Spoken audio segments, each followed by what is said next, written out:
SCP-016. Разумный вирус. Начало записи. Объект номер SCP-016. Класс объекта Кетер. Особые условия содержания. SCP-016 должен находиться в помещении размерами 5 кубических метров при температуре, не превышающей 0 градусов по Цельсию. SCP-016 должен все время оставаться в чашке Петри в ограничительном кубе и извлекаться лишь по распоряжению персонала уровня 4 или О5. До и после получения образцов и дубликатов SCP-016 должна предоставляться полная документация экспериментов с SCP-016. Несоблюдение данной процедуры приведет к устранению нарушителя, либо переводу его в класс D. Только уполномоченный персонал может получить допуск к образцам и экспериментам с SCP-016 согласно условиям хранения BCL-5. Если, несмотря на соблюдение вышеупомянутых процедур, произойдет утечка, обслуживающий персонал должен провести процедуру запирания и хранения, обозначенную как код Сигма.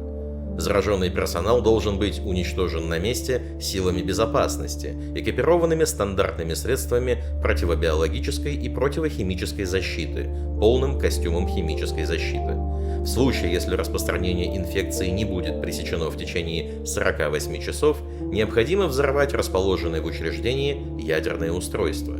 Эвакуация оставшегося персонала не допускается ни при каких обстоятельствах. SCP-016 демонстрирует способность выживать от 6 часов на твердых поверхностях и до нескольких минут в воздухе. Для стерилизации неорганических материалов эффективны ультрафиолетовое излучение высокой интенсивности и сильно концентрированный хлорный отбеливатель. Описание. SCP-016 является патогеном крови, обнаруженным в организме шахтера, поранившегося во время работы в глубоких пластах угля. В рану попала угольная пыль из шахты, в результате чего, по всей видимости, шахтер был заражен дремлющими спорами. В течение нескольких дней SCP-016 заразил остальных рабочих на руднике, а также кризисную группу Центра по контролю и профилактике заболеваний, отправленную для борьбы с эпидемией. Затем фонд взял ход расследования под свой контроль и уничтожил весь инфицированный персонал. Первый из заразившихся был помещен под стражу, а шахта обрушена при помощи взрывного устройства. Инкубационный период SCP-016 составляет от 24 часов до 2 лет, в зависимости от присутствия поблизости других человеческих носителей и их количества. Первые симптомы имеют сходство с обычной простудой и включают резь в глазах, насморк, кашель и боль во всем теле. Вторая фаза начинается через 48 часов и представляет собой контролируемую форму геморрагической лихорадки. Вирус вызывает выкашливание небольших объемов крови из легких, создавая воздушно-капельный эффект. В течение третьей фазы носитель обильно кровоточит изо всех отверстий в теле, включая нос, слезные каналы, анус, поры кожи, рот, уретру или влагалище. На последнем этапе стремительно поднимается кровяное давление. Кровь исторгается из тела носителя на расстояние свыше 5 метров. Если носитель не умирает от потери крови, патоген снова переходит в дремлющую форму, возвращаясь в инкубационную фазу. Отличие SCP-016 от других типов геморрагической лихорадки, таких как Эбола или Марбургская лихорадка, заключается в необычной реакции на сильный стресс. Если субъект попадает в крайне напряженную ситуацию, например, при угрозе для жизни, SCP-016 изменяет свою тактику выживания с быстрого самовоспроизведения на перезапись ДНК носителя и стимуляцию быстрого деления клеток. Основные изменения физиологии происходят в течение первых 24 часов. Полная перестройка организма занимает 2 недели.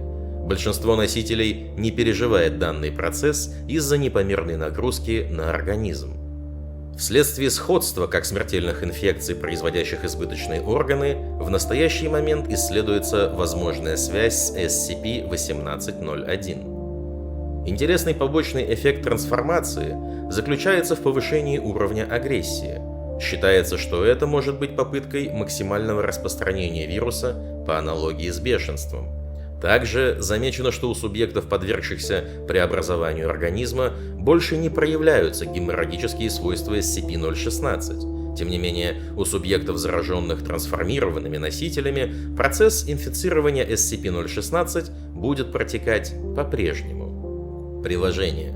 Протокол экспериментов с трансформационными свойствами SCP-016. Субъект D-016-1. Сотрудник класса D был заражен SCP-016. Начиная с момента проявления первых симптомов, помещение, в котором находился субъект, медленно заполнялось водой в течение 24 часов. SCP-016 перешел в тератоморфное состояние и превратил легкие субъекта в жабры. В течение 2 недель под воздействием SCP-016 конечности субъекта превратились в плавники, глаза атрофировались, а слуховые органы приобрели эхолокационную способность, как у китообразных.